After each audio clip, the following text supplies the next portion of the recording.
vamos começar com o din-din.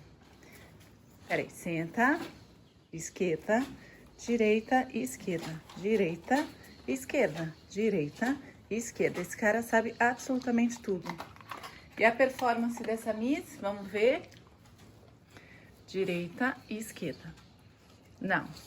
Direita e esquerda. Direita e esquerda. Miss, muito bem. Muito bem, olha lá. 2 sabe-tudos. Olá, bem-vindo, bem-vinda ao nosso canal do YouTube aqui dos Paulistinhas. Hoje a gente vai falar sobre raças de cães. Então fica ligado, se você ainda não ativou as nossas notificações, já ativa as notificações. Se ainda não se inscreveu no canal, já se inscreve, porque olha, é garantido, hein? Toda semana tem coisa boa aqui pra você. Hickory dickory dock, the mouse ran up the clock. The clock struck one, the mouse ran down. Hickory dickory dock. Bora começar então? Você já viu que eu já fiz uns comandinhos com eles estão relaxados, tá cada um no seu canto. Vamos ver se eles aparecem aqui durante a gravação. A gente vai começar com o Pug, é isso mesmo. Acho que todo mundo conhece, né? Aquele mascotinho pequenininho do focinho achatado. Não é o Bulldog francês, é o Pug. Ele tem diferenças, tá? Mas também é um cão braquicefálico, ou seja, um cão de focinho achatado. Por isso tem que tomar muito cuidado quando? No calor. Os cães que têm o focinho achatado, né? Como o Pug, o Bulldog inglês, que a gente vai abordar hoje também, o próprio Bulldog francês, eles têm aí uma característica respiratória que requer muito cuidado. Então, se você é tutor ou tutora de um Pug, lembre que o calor intenso é um sinal de alerta para o cão. Mas você sabe onde surgiu o Pug? Pois é, vou te contar agora. A origem dele é chinesa. Observou-se ele retratado em várias pinturas com imperadores entre os anos 206 a.C. e 200 depois de Cristo. Então vejam só, ele veio da China. E como é que ele chegou à Europa? Foi no século XVI, foi abraçado aí por comerciantes holandeses principalmente, que ficaram enlouquecidos com o Pug e ele virou um cãozinho super da moda. Nos Estados Unidos, ele foi reconhecido pelo Kennel Club em 1885, portanto, tendo chegado ao continente apenas depois da Guerra Civil. Interessante, né? Eu particularmente adoro os Pugs, acho eles muito, muito, muito fofinhos. Pug tem uma personalidade super bacana, porque em geral ele se dá muito bem com outros cães, com pessoas, com crianças. Portanto, é um cão bastante versátil, né, do ponto de vista aí de socialização, tá? Então é um cão que vai dar para você levar na praça, para passear tranquilo, para brincar. Se você tem criança, é um mascotinho que também vai se adaptar bem, né, às crianças. E ele também se adapta a locais pequenos, tá? Porque como ele gosta de ficar relaxando com o tutor, então ele não tem necessidade de um espaço grande. Fica aí como sugestão, de repente, para apartamento, para uma casa que não é tão grande e para uma família que gosta de passar bastante tempo, né, vendo televisão, pode ser uma ótima opção aí de mascotinho de companhia, que é essa fofura. Vamos agora ao Bulldog francês, essa fofura que a gente também adora, cheia de ruguinhas e que tem aí 2 explicações para sua origem. A primeira delas, como o próprio nome já diz, na França, e a segunda, que é a mais complexa, mas a mais aceita aí pelos estudos, diz que as rendeiras na Inglaterra tinham cães de companhia de pequeno porte e que também, além da companhia, ajudavam a caçar os ratos.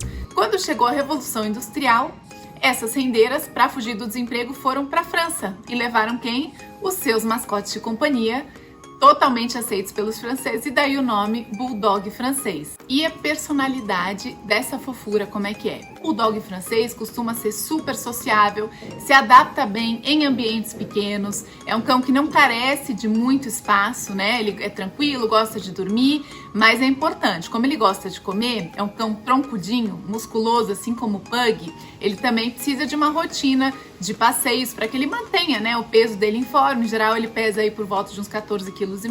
Então é muito importante que haja essa manutenção para que o score corporal dele se mantenha estável, tá? A gente sabe que não adianta o cãozinho passar o dia dormindo no sofá, porque isso pode acarretar o quê? Algumas dificuldades de saúde depois. Então, se você tem esse compromisso, quer ter um mascotinho, o Bulldog francês pode ser uma ótima opção, mas requer, assim como o Pug, passeios para que ele se mantenha em forma. Vamos agora ao Bulldog inglês, que é muito, muito, muito fofo. Eu particularmente adoro aquele jeito deles andando, fofíssimo e tudo balançando. Agora, você sabia que na sua origem o Bulldog inglês surgiu aí no século XII na Inglaterra e era um cão de briga? Dá para acreditar nisso? Pois é, o Bulldog inglês ele enfrentava adversários até 10 vezes maior do que ele. Eu confesso que é difícil de imaginar, mas é assim que surgiu o Bulldog inglês. Aí no século XIX, essa prática foi proibida, banida aí pelos ingleses, graças a Deus, e das ninhadas começaram a surgir os bulldogs ingleses mais fofinhos, mais dóceis, que começaram a ganhar atenção. Ou seja, esse bulldog inglês que a gente conhece hoje. Interessante, né? É um cão teimoso, mas muito inteligente. Ou seja, dá para treinar o seu bulldog inglês. E ele, assim como todo outro cão, precisa de limites, não é verdade? Ele, em geral, é dócil, se dá bem aí com uma gama variada de pessoas, de várias faixas etárias. Também pela questão braquicefálica, requerem um passeio, uma rotina constante. O bulldog inglês ele gosta de rotina, tá? Então é muito importante, sai de manhã, sai toda manhã, sai à tarde, sai toda tarde. Eles gostam de rotina e eles também adoram um colo, adoram um carinho. E é engraçado, às vezes você fala, nossa, ele se comporta como gente. Sim, é um cão que, por ter momentos aí em que ele fica quietinho, que ele gosta, dá pra você brincar, tirar fotos, enfim. É realmente um super companheiro. Mas tem a hora que pega fogo também, hein? Não esquece disso. Vamos agora ao pastor alemão, aquele mascote grande, bonitão, que tem origem, como o próprio nome diz, na Alemanha, né? Ele descende aí de raças de cães pastores que existiam no final do século XIX na região. E aí, um ex-capitão da cavalaria alemã adquiriu um cão pastoreio e ficou muito impressionado com as suas habilidades em termos de agilidade, inteligência e resolveu então padronizar a raça pastor alemão. Foi aí então que surgiu efetivamente o pastor alemão, no fim do século XIX. No século XX, então, ele rapidamente foi incorporado aos serviços policiais, aos serviços militares, devido às suas características justamente de inteligência, de agilidade, de sagacidade, né? Muito corajoso. O seu porte é um cão de porte grande, bastante forte. Na Primeira Guerra Mundial, então, os pastores alemães foram exímios sentinelas, carregadores, batedores e mensageiros. Isso mesmo. E tudo isso chamou a atenção de quem? Dos exércitos inimigos, né? Então, Estados Unidos e Reino Unido prontamente já levaram alguns cães para os seus países para que pudessem aí começar a reprodução desse mascotinho tão eficiente nessa frente de combate, inclusive. Um dos momentos aí nos quais o pastor alemão, digamos assim, ganhou a projeção global foi na série Rin Tin Tin. Quem assistiu Rin Tin Tin de 1954, o pastor alemão então era ali um personagem central de toda a trama e ganhou aí então projeção nesse sentido cinematográfico também. É um cão absolutamente fiel ao seu tutor, protetor, um guarda mesmo. Por isso que é importante, né, na presença de estranhos, sempre haver um treinamento para o cãozinho, para que ele entenda que, uma vez que ele tem o comando de que aquela pessoa é amiga, ele possa então se aproximar. Ou seja, é um cão que com pessoas estranhas pode estranhar, por isso que é importante haver esse treinamento, tá? É um cão que tem bastante energia, portanto, assim, se você mora num apartamento pequeno, não é o cão ideal para você. É um cão que precisa de espaço, sim, seja no convívio do dia a dia, e é um cão que também precisa de prática de atividades esportivas, ou seja, precisa passear, precisa brincar, precisa realmente fazer com que ele gaste energia, porque é um cão que tem energia. Então, se você faz parte de uma família que gosta de praticar atividades físicas, gosta de sair, de passear, de ir na praça, enfim, pode ser um ótimo aliado para que você faça a sua corrida matinal, a sua corrida no fim da tarde. Portanto, é um mascotinho que precisa, tá, de justamente bastante prática esportiva. Vamos agora ao Rottweiler, um cão também de grande porte, para a gente entender da onde ele surgiu e trazer aí suas principais características.